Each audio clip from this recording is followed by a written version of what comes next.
Maya aminin ako, hindi ko talaga binalak maging kauna-unahang babaeng presidente ng South Korea. Ang gusto ko lang, katarungan para sa aking asawa. Sa magulong mundo ng politika, dalawang puso ang magtatanim ng pighati. Tatay, anong dapat gawin para matalo ko ang congressman? Maging abogado ka at magtrabaho sa prosecutor's office. Siguro ganun talaga umiikot ang lahat. Sa bawat pait ng iyong pinagdadaanan, mas nagiging makabuluhan ang pangarap. Mr. President, ano pong tingin niyo kung gawin nating kandidato si Miss Maureen? Hatid ng Heart of Asia sa Philippine Primetime. Ang babaeng bibigyan ng pambihirang tungkulin Sa bansang to, mahirap magpalaki ng anak ang isang inang tulad ko. at pangalawang pagkakataon para magmahal ng wagas. Huwag kang mai-inlove sa akin. Lagot ka sa tatay mo pag pumatol ka sa byudang may anak na. Sa Korean novelang humakot ng pinakamaraming parangal noong 2010.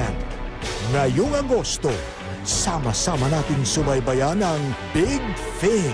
Grand premiere na sa telebabad ng G.